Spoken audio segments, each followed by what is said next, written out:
Hey, it's Joe Crump. The question here is, Joe, how do I set up my taxes for my real estate investing business?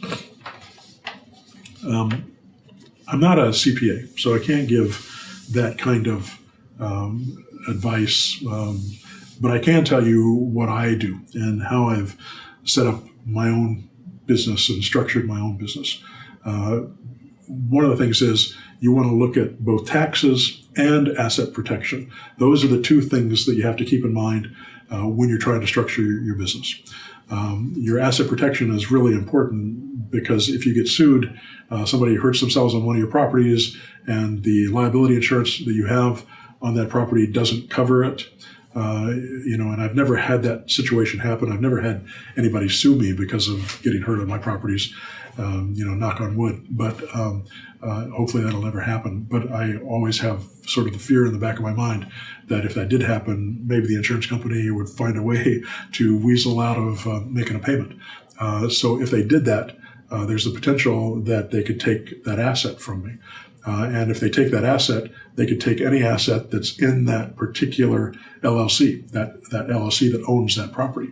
So you have to make sure that your properties are divided up amongst different LLCs. So I have multiple LLCs, and you don't want to put more than the amount that you're willing to lose in a particular LLC. So divide up your assets in a way so that you don't have all your eggs in one basket. That's just plain asset protection. Now, as far as taxes go, does it make sense to have an LLC when you're flipping properties using the FRET method or just going in and doing deals and making money in and out of the deals? Does that make sense?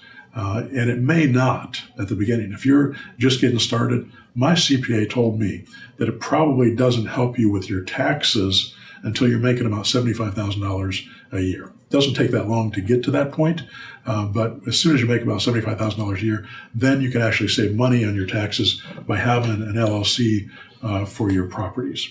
So you might not want to worry about setting up an LLC at the beginning, and instead on your 1040s, your personal returns, there's a Schedule C, and you can fill out a Schedule C. And if you're using TurboTax or you got a CPA, they can do that work for you. And you can put all your expenses for your business on your Schedule C and deduct that from your income, which will reduce your taxable income.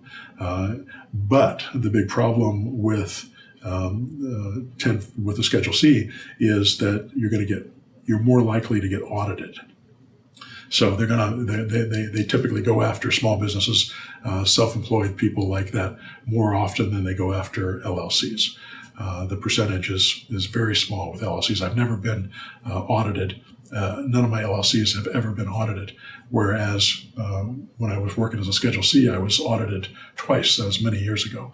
I was also in the film industry at the time, so they were targeting the film industry. But I expect I also know quite a few investors. It's a good business for the IRS to target. It's a lot easier for them to go after these small mom and pop houses like us than it makes sense to go after Jeff Bezos, or Bill Gates. They're not going to go after those guys because they're so well protected, and they have a lot more. Even though there's a lot more they could get from them, we're the easy pickings. So they're going to come after us instead, and they're going to come after the Schedule C first. Then they're going to come after the LLC small businessman. But so far I haven't been audited. Knock on wood that continues. It's no fun when it happens, but I was audited twice. With a Schedule C. It wasn't the end of the world. I did get a CPA to represent me. Cost me some money to do that, but he also saved me. He was able to go into the audit and practically wipe out what they were asking for because I was trying to do it right, and we ended up being able to argue that the deductions that I took were legitimate. So you want to try to make sure you understand a little bit about taxes and what's deductible and what's not deductible so that you don't get yourself into trouble. you also want to be very careful about not intermingling your funds. So if you've got 3 LLCs, don't use the money from this LLC to cover these costs. Make sure you keep those things separate. You can have one LLC loan money to the other one, but make sure you book it properly and then send that money over and then spend the money out of that other LLC. So you can set your business up that way. The biggest thing about taxes that I would suggest is that you set up a self-directed Roth IRA. Roth IRA is an amazing structure. You can't pull your money out of it until you're 59 and a half. So if you're really young, it's going to be a while before you can pull that money out. But that means you'd have to have part of it. And what I did, I'm now, I've now passed that age. I'm now 60 years old. But so I'm able to pull that money out if I want to.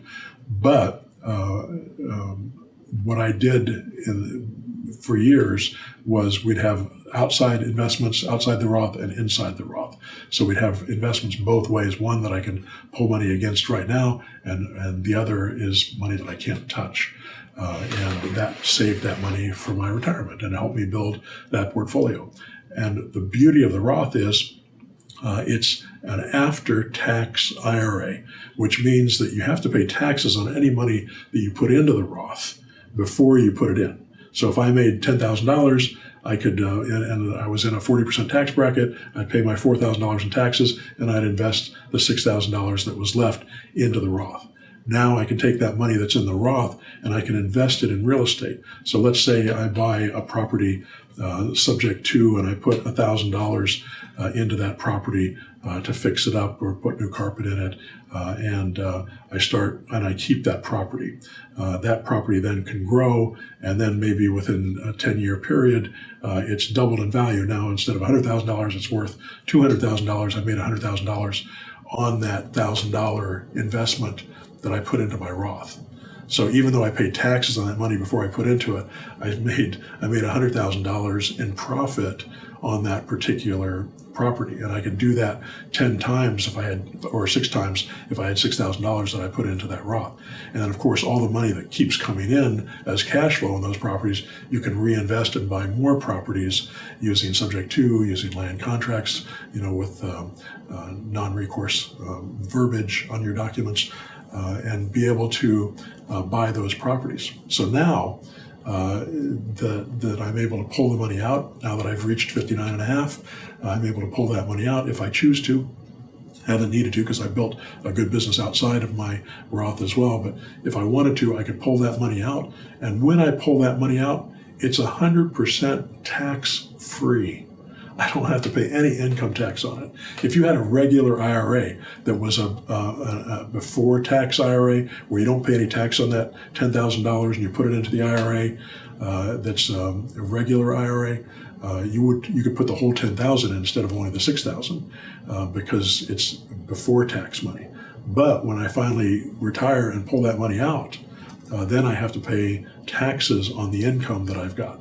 So my tax burden is going to be much, much higher, especially if I'm only putting a few $1,000s in to start that Roth IRA, which is all you really need. You don't need to put much money into that Roth IRA to make that happen. There's also some really interesting things that you can do with partnering with other people with your Roth, where you can partner with people that have money. If you don't have much money and you want to bring in someone, an investor, you can do that inside another LLC. The other thing I like about these self-directed IRAs is you can set it up through something like Pensco or Equity Trust. Pensco just changed its name. It's the one I use. I've forgotten the name that they're using right now.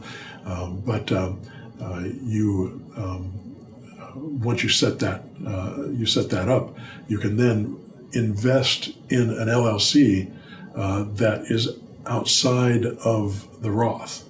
You can set up an LLC, invest in that LLC, create that LLC that's 100% owned by you, and use that as your main LLC that then can distribute money. And you can set up a bank account and have control of your bank account. Because a lot of people don't like Roth IRAs because you have to go through the accommodator, the Pensco or Equity Trust, to get your money, and you have to fill out all the paperwork with them, and it slows everything down. You don't need to do that if you set up an LLC and then fund the LLC through Pensco. And then all that money can come into that account. And then you can put it back into Pensco if you want, or you can leave it in that LLC, doesn't matter, or you can use it to invest in other properties by putting it back into Pensco and then taking it and buying other LLCs. Or if you're doing it like I am, you bought one LLC that's owned by Pensco, and then out of that LLC, that's the holding LLC. It doesn't own any property. It doesn't hold any property at all. What it owns is other LLCs that own properties, and those LLCs underneath it own multiple properties, depending on my risk tolerance for each of those LLCs. So that's how you'd handle that. Now, if you're just flipping properties, you might also want to think about an S corporation. S corporation is for high income earners. So once you've gotten to the point where you're making, $75,000, $100,000, and you're doing it just with flips, and you're not keeping those properties, all you're doing is assignment flips. Then it might make sense to do a S corporation. I also have my software company in a corporation like that, and I have my coaching program in a corporation like that. So that's the way that I can keep everything safe and separated. So if somebody comes after one of my businesses or one of my properties, they're not going to be able to wipe me out. One of the problems I had back in '91 when I lost everything is because everything is in one place. So when I lost one thing, I lost everything. And I never wanted that to happen again, and it made me relatively paranoid about that happening again. So I've been very careful about setting up the process this way. And if you ever want to learn how to do this, and if you're in my mentor program, I'd be happy to help you set up your business and show you the different ways that you can do it. Of course, you'll want to have the advice of an attorney to help you go through this process. But at least I can show you how I've done it. It took me, the most of what I learned about how I did this didn't come from attorneys. It came from other investors who did it and had to figure it out, and had to keep asking questions of their attorneys until they figured out the best way to do it. Also, if you're going to be using an IRA, a Roth IRA, you're going to need to have a CPA who understands Roth IRAs for real estate investors. There's a lot of them that understand them for stocks, but they don't have clients that have real estate. So find somebody who's a CPA that you trust, that maybe owns their own property and maybe has their own Roth IRA. So that's important in this process as well.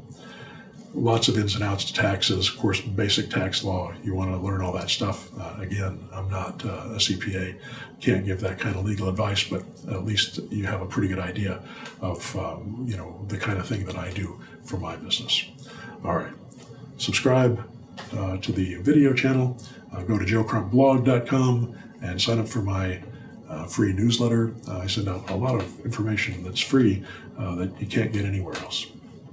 Also, check out my mentor program, ZeroDownInvesting.com. It's a 6-month program where I take you by the hand and walk you through that process and teach you how to be an investor. All right, hope that helps.